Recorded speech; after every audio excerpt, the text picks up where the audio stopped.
Meron tayong repair dito na Skydio. Pinatingin sa atin, ang problema daw nito ay maingay siya. So yun, yung sinubukan natin siya, matagaktak dito. Okay naman siya sa pag cold start pa lang, pero pag uminit na yung makina, talagang matagaktak na. Upon checkin natin may nakita tayong mga problema. Kasi yung dating sira nito, timing chain. Tapos yung mga roller pinalitan daw. Tapos ganun pa rin maingay. Ito yung isa sa problema dito na nakita kong isa. Dapat hindi po pinuputulan yan kasi sigunyal yan, no? Kung na-lost thread dito, siguradong palit sigunyal na yung may-ari. Kawawa naman. Siguro to pinukpok dito, wala silang magneto polar. Meron kasing technique na pag hindi mo nahila yung magneto, lugan mo lang ng konting nut o kaya naman pukpukin mo para umalsa yung magneto. Pero dito, baka hindi nila nilagay yung nut nung pinukpok nila. Siyempre hindi na nila may titread yan, kaya binawasan na nila. Alam ko yun kasi gawain ko yun dati. Pero motor natin yun, hindi motor ng customer Ganun siguro yung nangyari dito. Alam Tapos yung circlip dito naputol. Aalsa-alsa siya. Pero hindi naman siya nakakalas. So, pero okay lang yan kahit ganito yan. Tapos ang pinaka main reason yun yung roller dito sa block. Dito po yan nakashoot kasi siguro hindi may shoot ng gumawa noon. Nandito yung roller Dapat nakashoot yan dito.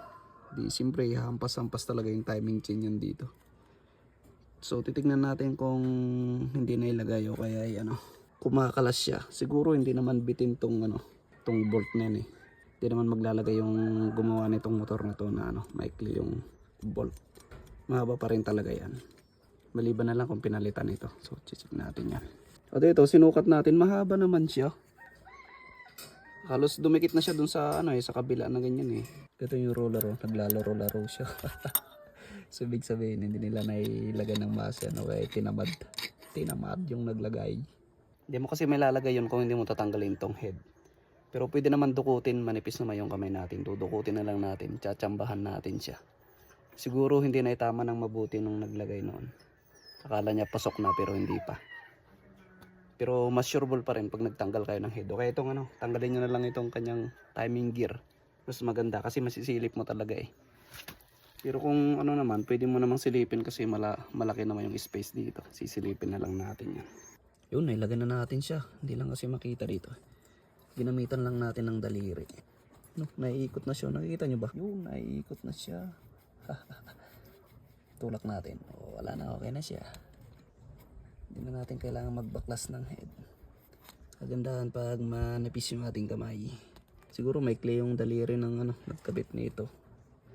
Kaya yung naumay siya, ilagay niya na lang yan. Pero kawawa naman yung may-ari. Halos mapraning na siya kung saan daw yung ingay nito.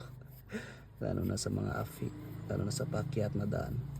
Lumalabas talaga. Siyempre mapupwersa yung timing chain natin dyan. At yun lang yung problema dito, wala nang iba. So yun, kakabit na natin din. Testing na natin mamaya.